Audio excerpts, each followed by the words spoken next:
Well, it's true, as you talk about the decisions we make toward the end of life, that God will take us when God decides to do that. But on the other hand, God has given us minds and hearts in order to enable us to understand God's will as we possibly can. So I think when we face terminal illness, God gives us the abilities to think about, well, when is enough? What is the point at which I should say, I don't want any more treatment?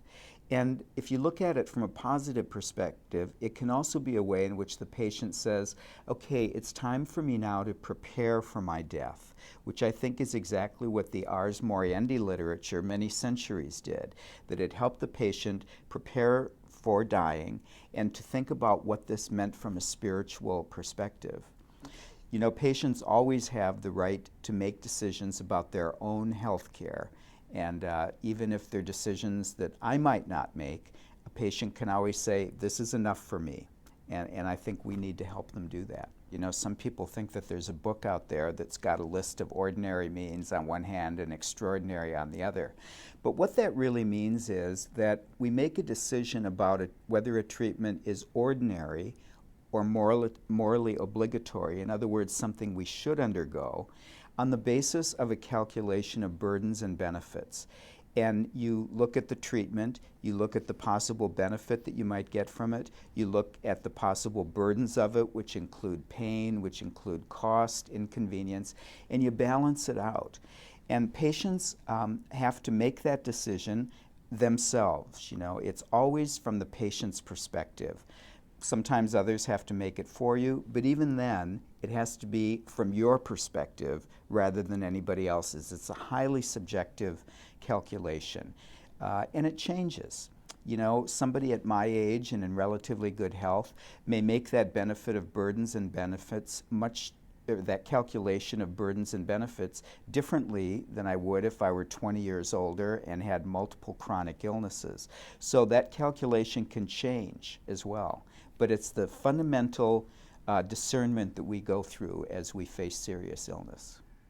Yeah, it's always interesting to ask, how do I know if it's okay to forego this treatment or to withdraw it once it's been started? And I think those decisions, at least for us as Christians, have to be made in light of our faith and belief in the resurrection. That God created us to live beautiful lives and to have friends and marriages and children and good careers and all of those things. But ultimately, God created us in order to be with Him in eternal life. And so when we face serious healthcare decisions, we have to trust that God is going to give us the good judgment to know when it's time to begin that journey back to God. And I think we should do that out of confidence and hope rather than out of fear and anxiety. We often ask the question about whether there's a purpose or a reason to suffering. And that's about as basic a theological question as you can get. Does God want us to suffer? Do we need to suffer in order to be saved? And I don't think we would go that far, but I think we would say as Christians that there's a redemptive value to suffering. We don't look for it, we don't seek it, but sometimes suffering comes into our life, and it is an opportunity spiritually for us to look at uniting our lives with Christ, as Christians would say. So I think when we're dealing with serious illness, we clearly want to reduce pain and suffering as much as possible, and we can do a lot of that. There's often fears, well, am I going to suffer needlessly? We're pretty good at pain control, pain management right now. Although there are still physicians out there who are hesitant about it. Maybe they're afraid they're going to make the patient addicted, which I don't really think is an issue in end-of-life care. But so while we don't look for suffering, we don't seek it out, I think there is a purposeful way in that we go through suffering as this process of entering into eternal life.